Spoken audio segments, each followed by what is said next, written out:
Hi folks, welcome to the third session. So, there are a number of ways to build creative campaigns for traditional organizations, and the key is to understand the organization's core values and objectives and to align the campaign with this. But building a campaign around traditional organizations is always tricky. Today, we'll unlock some of the tricks with the esteemed panel of Ayaaz Khan, who's the VP of Max Life, and Sameer Mehta, who's the head of marketing at Wealthdesk. This panel is moderated by the co-founder and CEO of Pepper Content. Hopping right on, over to you, Rishabh. Thanks, Tanya. Thanks for that intro. Hey, Sameer. Hey, Ayaaz. You guys need to switch on your videos and let the audience see your faces. Yeah. Hi, guys. How are you doing? Hi. Hi, Sameer. Cool. Hi, Rishabh. Thanks. First of all, guys, thanks for taking the time to do this. I really appreciate it. I think you guys are at helms of companies that everyone looks forward to, looks up to. And I think I also, as a marketer, right, and I personally lead marketing efforts for Pepper as well, right? So I personally am very excited for this conversation, right? So I think the topic for this, conversation was very straightforward: building creative campaigns for traditional organizations, right?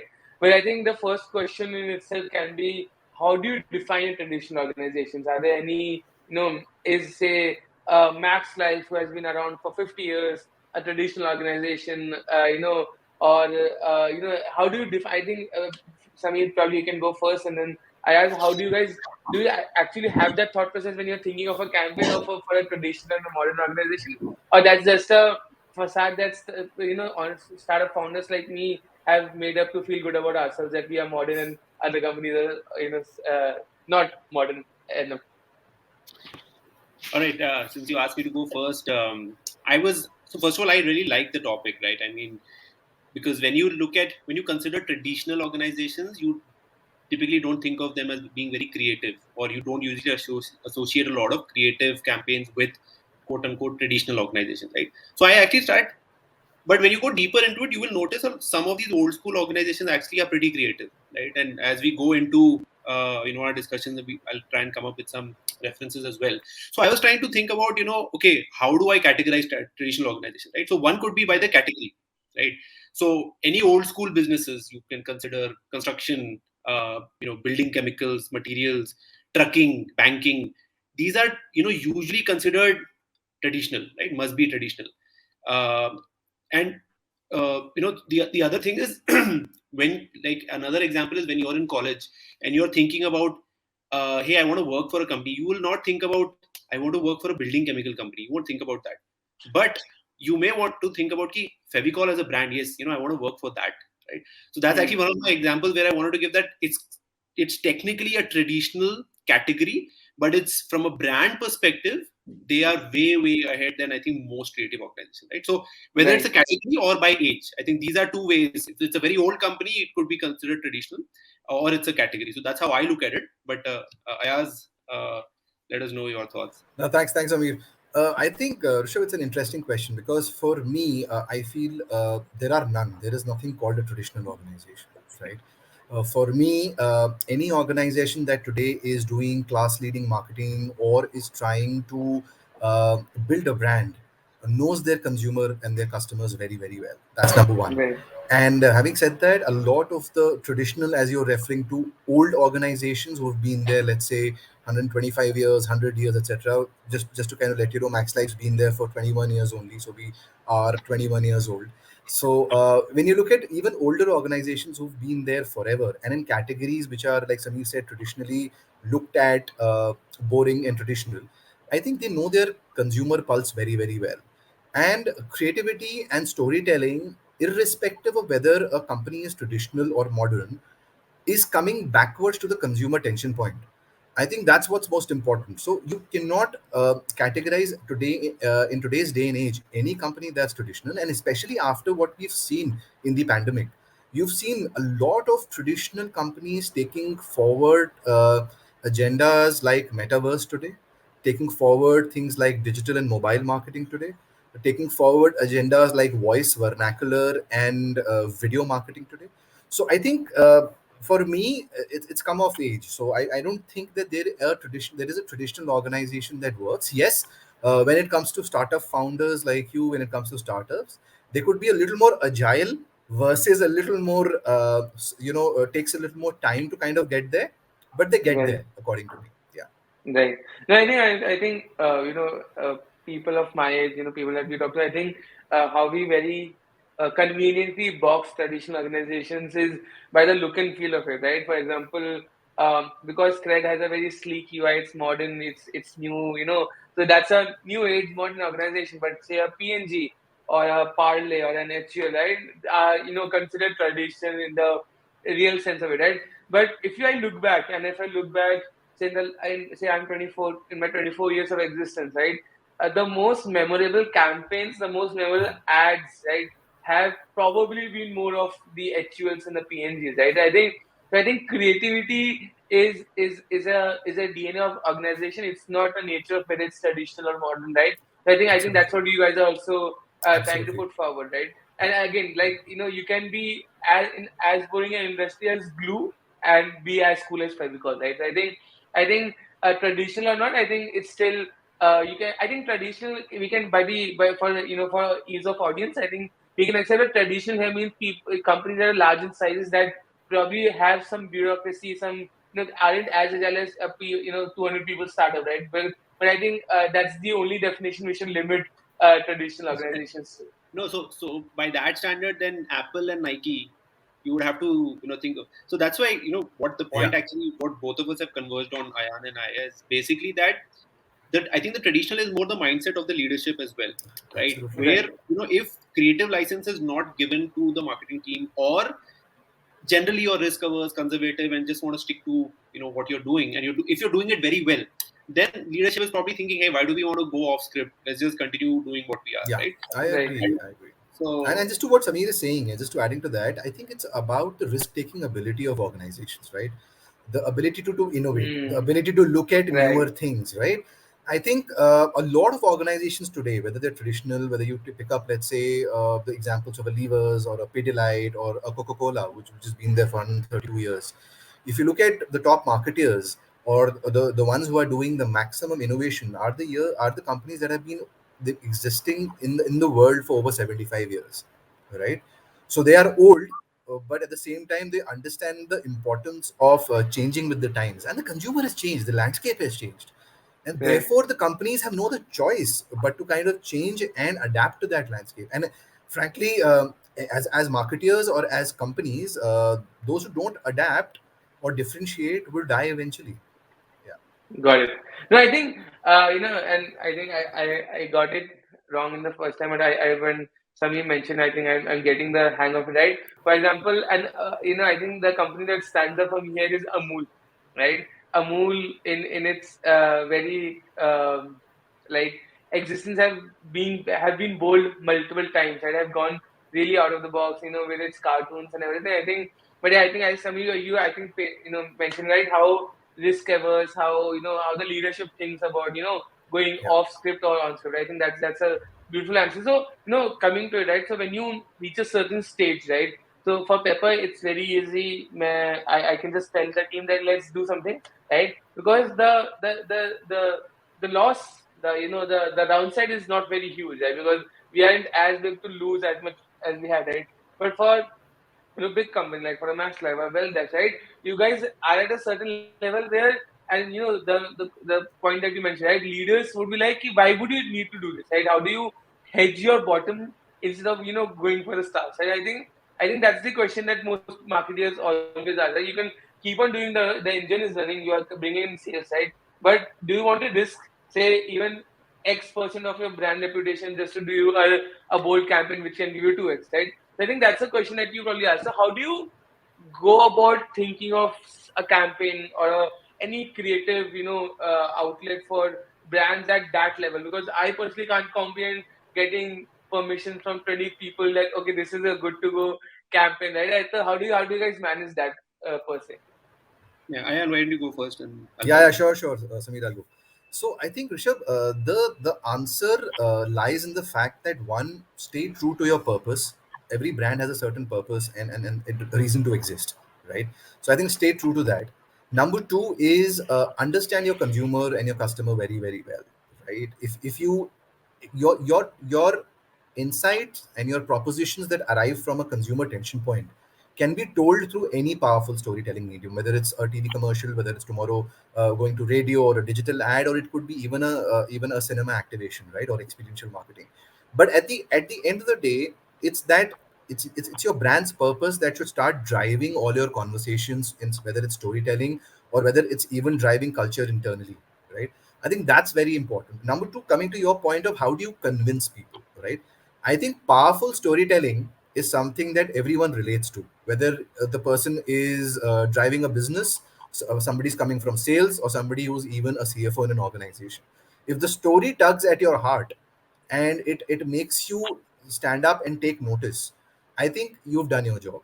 So I think it's important to one, educate and tell people a lot more about the power of storytelling and creativity. That's very important because not everybody comes from that background. Number two, it is extremely important to be able to demonstrate to them the measurability of your storytelling. Storytelling on its own cannot do anything, right? It can bring a smile to your face, it can do great things, or great, it won 120 awards. But if it's not delivering on the business objective, then it's not doing its job, right? So I think it's that symbiotic relationship between both, that how is it able to deliver on business objectives and at the same time be able to stand true to its brand purpose and drives strong storytelling. I think that's what the key is. Got it. And Samir? Yeah. So, see, the way I think about it, right, especially when you're working with, so Wealthdesk, for example, partners with a lot of brokers. All the top brokers in India are, partners of Wealthdesk, which includes your traditional discount brokers, traditional kind of full service brokers, and your new age kind of discount brokers as well, right? And we've actually seen this, like I have personally experienced this firsthand in the same category, working with, different traditional and kind of, new age brokers, right?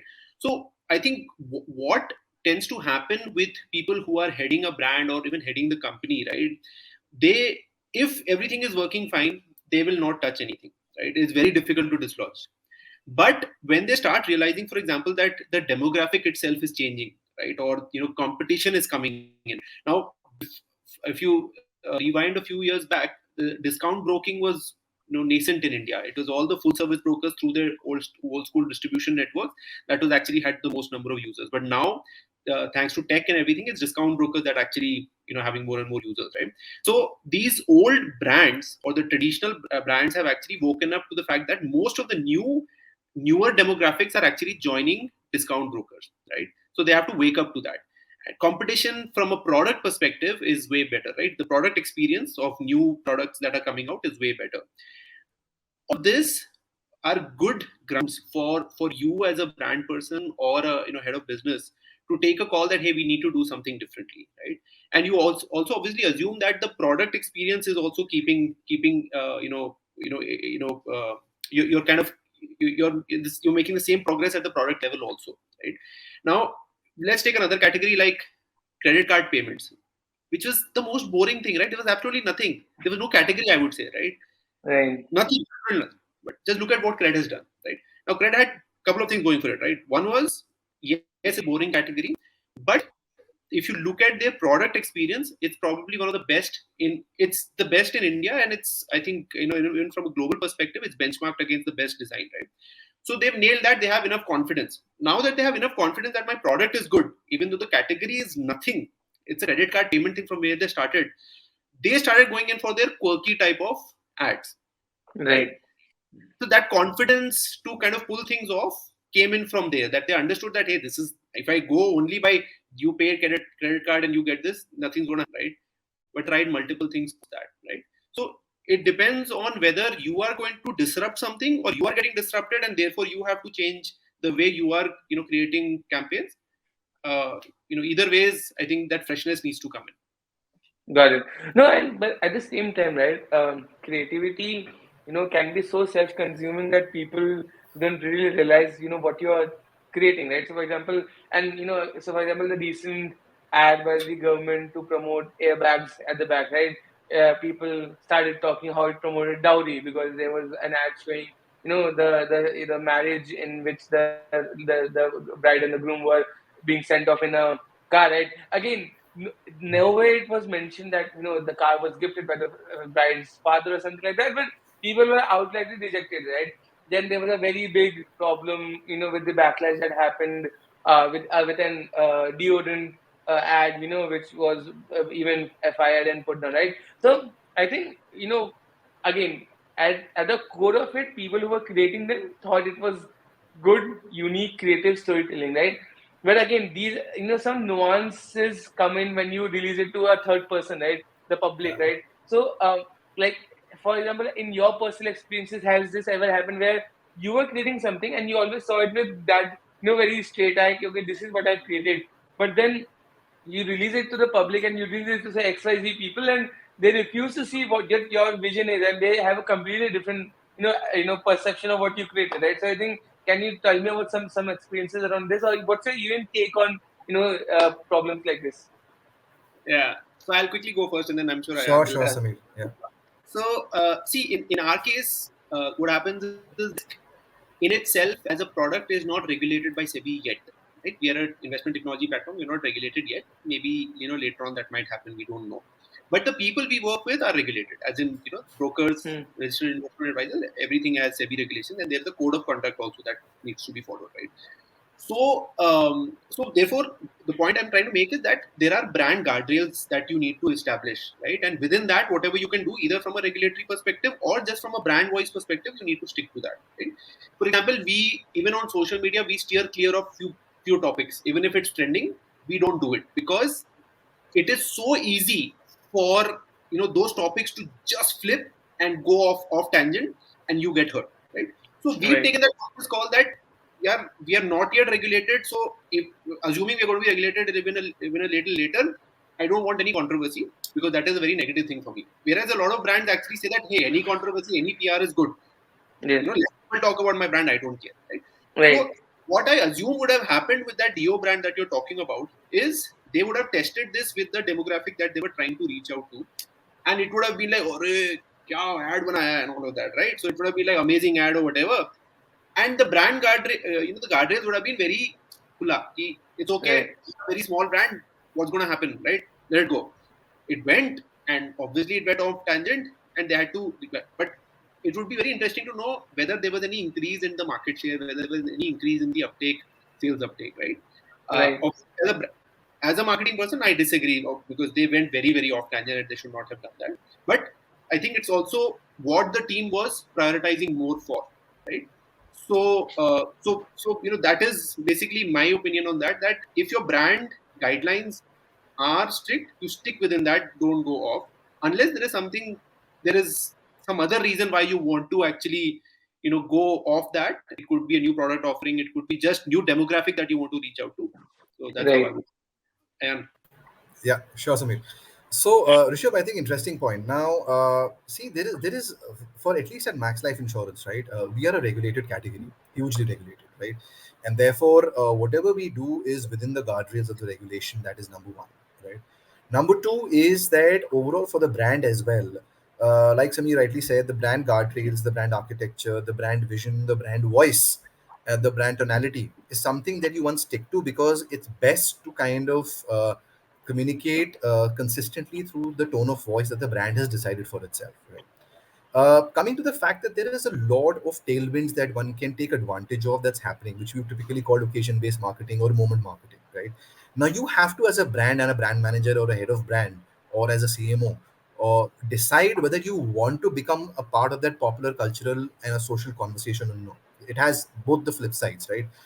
So as a brand, that call has to be taken, and it has to be a conscious call because you have to be ready for a backlash, and you have to be also ready with the fact that it could take your brand in a very, very different direction, saying that wow, they took a stance, right? But it requires a lot of courage, it requires a lot of thinking, and it requires also speed to be able to execute something like that, because moment marketing and things that are happening are in the moment, and whether you can take advantage or be a part of it, it depends on what your strategy is. That's number one. Coming to that example of what the Dio brand did without taking names, or what, let's say, brands have done that have hurt people's sentiments, right? I think some of them trying to be really irreverent went out, I think, out of their limits. I think that's something which one needs to understand, that You living eventually brands are a reflection of what the consumers and the culture is doing, right? The culture Right. outside, the society outside. It's similar to what Bollywood is, right? Or it's similar to what films are. It's a reflection of the society. So therefore, storytelling and what you show and what your brand says, you are influencers and influencing in a way consumer decisions. So therefore, it's your responsibility to also make sure that you do not end up hurting sentiments of consumers, whether it's your core segment or whether it's a nation at large. So I think it's a Right. it's a very fine line, and you have to tread it very very carefully. The example that you gave, Rishabh, Amul, for that matter, has been treading on a fine line forever. It could rub a few people a wrong way, it may not. But it's a tone of voice that the brand took 75 years back, or let's say 50 years back, or 60 years back, right? It's a tone of voice, and people understand that kind of humor now coming in from Amul. But today, let's say a brand that's very serious. Today, you come and start talking something like that. It is visually, and it's going to be a bit of a shock for your audience, saying that how come, what license does this brand have to come and talk to consumers like that? So Right. therefore, you have to be very careful that you are at a stage in your brand's life whether you have that license to go and talk about various topics happening around you in a certain way. So I think you have to be careful that way to not rub people the wrong way, and that's a call that the brand team or the marketing team needs to be able to take. Right. Well, just again going very off topic here, and I think talking as more leaders in organization, right? Because you're so guarded, because of say regulations or because of just not being able to move out because Max Life Insurance as a whole is established, and you probably can't do a lot with marketing. Most people will think like that, right?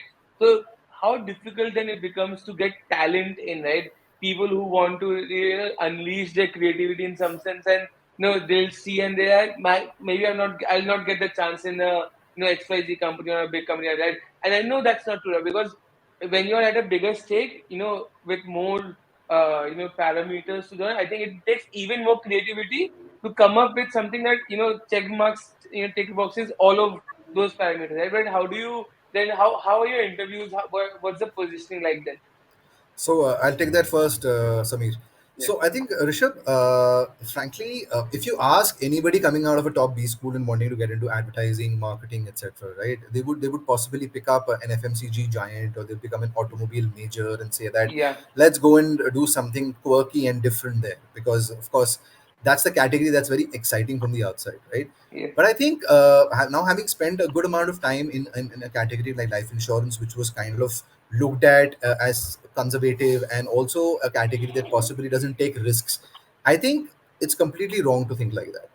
Within the Right. guardrails that you have and within the brand ethos that you have, kind of established for yourself, you can take risks. You can be quirky, irreverent, and edgy at the same time, but you have to be edgy in a way which gets understood by the consumer in the right way. You have to be edgy, not to kind of go ahead and alienate your own consumers and customers. You have to be edgy within your category and within your limits.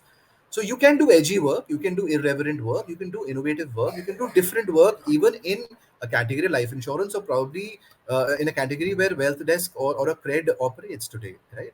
Cred came ahead. Look at what one of our partners does in Policy Bazaar. They do some very quirky stuff, and they do things which is very different from what they took comedy as a platform, and they leveraged comedy as a platform to go ahead and do something very very different. I mean, who thought about life insurance and humor 10 years down, before today? Let's say in Right. 2001, 2002. But they took that platform and they established themselves as going ahead and not having a death conversation, and more life insurers are doing that. That don't not talking about death, talking about positivity, life, and what value does life insurance bring to your life, right? Which is the more positive side of looking at things. So I think it's about a perspective, and you can do edgy stuff even in categories that are considered not so risky, or giving you the opportunity to take risks. Over to you, Samir. Yeah, thanks. So, see, for your first question on, what do we do when, when people are interviewing with us, and how do we kind of filter out for this? It's actually very straightforward. In most regulated places, there is a code of conduct that you need to follow, right? So, like in broking or in whatever, say, for, SEBI related stuff, it is, you cannot say that you will get X number of X return, guaranteed return, etc. So there's very black and white stuff most of the time. Now, as a marketeer, it is up to you how within that you're able to operate, right? So you got to be very, very clear. Any agencies you work with, any freelancers you work with, your team, you need to make sure as a leader they completely understand what these guardrails are. Super important, right? Once that is done, what do I always run with, right? So my first thing is my product or offering a benchmark for this category, or is it at least close to the benchmark, or for this category, right? Because if the product experience is not really very good, I will not have the confidence to actually do something which is very quirky, which is very out there, because then that dissonance will set in, right? When somebody sees such a really, such a nice ad, and when they experience the product or the service, they'll be like, yeah, kya hai, So that is one thing. So if you have that confidence, the next thing for you to do actually is to look at what is the key insight you want to communicate, right? What is the key, pain point you're trying to solve, or what is something so different about you? It has to be something, right? Now, and who do you want to communicate to, right? Who is your key target group, right? Because you could be like stock broking, for example. If you look at the age range, it's a very wide range, right? But for your brand, who do you want to actually go after, right? So that, and can you simplify it for them, right? Can you simplify it to an extent where even if you are being quirky, you are able to very quickly communicate what your brand or product or service actually offers to them, and then you go out and do whatever quirky things you want to do. And most importantly, test it with a focus group which is outside of who you are, right? Because Right. you are with a layer, because you understand this, it'll be very easy for you to get it, right? You are from that. Show it to your target audience and say, what did you understand out of it? What are the top 2-3 words, right? That will tell you whether you're in the right direction or not. Got it. Got it. No, and because we are almost out of time, I'll ask last two questions. I want quick responses, right? I personally feel currently marketing is very quirk led, or it's I think we think of good marketing as funny marketing, right? As humor based marketing, right? That's the image, right? I remember in my childhood it's more feel good thing. It wasn't funny or humor, but it was feel good, right? And I think the only brand that still does it is Cadbury. Maybe I was just seeing a new ad by them where the guard makes a daughter pass through an examination or something like that, right? But most marketing you see, right, which is famous, which is viral, is benchmark or humor. Do you think that's a trend? Do you agree with it, or is that a good trend, or do you see that? Do you see that as a problem? You can take it up. I'll take it first, Rishabh. Well, Yeah. I think two things, Rishabh. One is that humor-based communication is again a call of a marketeer and the way your tone of voice that you want to define for your brand, right? Humor works very well. So does emotion-based storytelling, and so does irreverent communication, right? If you remember what Virgin did, they came and completely disrupted the market, right? If you look at what the Cadbury example that you give, it's about creating an occasion out of having chocolates, right? They went ahead and took the mithai out of the way and said you substituted mithai, which was very important to the culture of this country, right? Right. Number three, that example that you were giving was around the fact that does this is a trend. Well, I think trends come and go, Rishabh. They'll keep coming and going, but I think at the center of it, Samir pointed out something very interesting was the fact that does your consumer insight give you a right creative proposition, and does that creative proposition give you a good creative trigger to do powerful storytelling? The emotion of comedy, or let's say humor, or emotion based storytelling, or it could be something which is completely radical, is all dependent on the way you want to communicate that insight, right? So for me, as a marketer, humor works absolutely. So does emotion based storytelling. No second thoughts about it. But what are you at the end of the day trying to solve in the consumer's life is what will matter through that insight. Everything else is a way to reach that, whether it's emotion based storytelling or humor or anything else, according to me.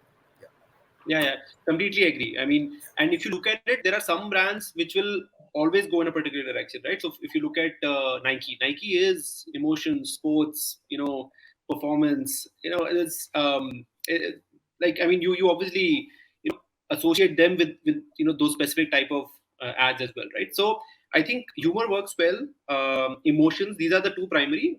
Sometimes, so when you want to break the clutter, right? As a brand, you may actually try something very different. One example would be when I think Saurav Ganguly did that Pepsi ad where he said, "Mera naam Saurav Ganguly hai, bhule to nahi." When he was dropped from the, so that was clutter breaking. It had never been done. Pepsi of all the brands had never done it because Pepsi was all about hi Pepsi, whatever, all of that, and that worked, right? Because it was clutter breaking not just for the nation, for the category for sure, and also for the nation, right? So if you're trying to make sure that, why do you do advertising? Why do you do all these campaigns? To make sure that your brand stands out, right? So if you've nailed something like Swiggy had nailed it, that 30-minute delivery, any amount delivery with that uncle, Gulab Jamun wale uncle, it worked so well. They were able to, very nicely explain what is their value proposition, and they did it in a humorous way, right? So bottom line is, you should be able to communicate what you're doing. If your category is, something which is, has a lot of competitors, has a lot of clutter, in between, sometimes try and do something which is clutter breaking. So that's how I would look at it. Got it. No, I think Samir, I asked rapid fire one last minute because what's your favorite campaign that you remember very fondly, or both of you guys, so that these people can go and watch those creative masterpieces. So I was doing research for this, right? So one of the ones was, which is again a very traditional organization, traditional category, was the Volvo truck ad where Jean-Claude Van Damme he did a split on 2 trucks, right? It was amazing. You should, if you've not seen it, go Google Jean-Claude Van Damme and Volvo trucks, and that was a clutter breaking, beautifully executed ad. So that stands out for me. Sure. Rishabh, for me, and something that I was fortunate to be a part of as well, was something called the Coca-Cola Happiness Machine, right? The Small World Machine, where we brought 2 nations together, India and Pakistan, together to come in and enjoy a bottle of Coke. So what the things that couldn't come together otherwise, brand Coke ensured that it came together over a bottle of Coke. So if you go and type on Google, it's a Cannes winning campaign that talks about a small world machine. You would see that how technology and how something as simple as enjoying a bottle of Coke together brought in 2 nations that weren't coming together for XYZ reasons. That is brilliant. It's a privilege to be on this panel with you. If you were part of it, brilliant. Thanks, Amir. Yeah, thanks. It was actually one of the best campaigns I've ever been a part of. Super. No, I think kudos to Ayaaz, and I think kudos to Samir as well. I think a lot of campaigns that we could probably have discussed, but I think I think Coke has a level of branding that all aspire to. But guys, thanks. I think one of those sessions that I would want to be longer than it is. I usually don't say that because I believe sessions should be short, but I think I love this conversation because I think the marketer in me was trying to get tidbits from here. But thanks for this, guys. Thanks, Samir. Thanks, Ayaaz. The audience has been lovely. Audience is really sorry we couldn't answer the question that you were asking. But I think Samir and Ayaaz, if you guys just hover around in the network arena for 5 minutes, they'll ask you questions and probably answer them directly there, right? But I think thanks, folks, and have a great weekend ahead. Thank you, Tanya. Over to you. Thank you, guys. I think lovely insights on the traditional creative world. Thank you so much, Rishabh, for hosting, and Samir and Ayaaz. Y'all are the veterans. Thank you for sharing those lovely, enriching thoughts. And moving on to our next session, if you guys you have some time, definitely hop on. We're going to be talking about the digital ignition, being creative in a sensitive environment. Lovely panelists there, but thank you for being with us, guys. Thank you. Hope to have something more interesting. Was a pleasure indeed. Thanks, Rishabh. Thanks, Samir, and thanks, Tanya. Take care. Thank you. Bye-bye. Bye.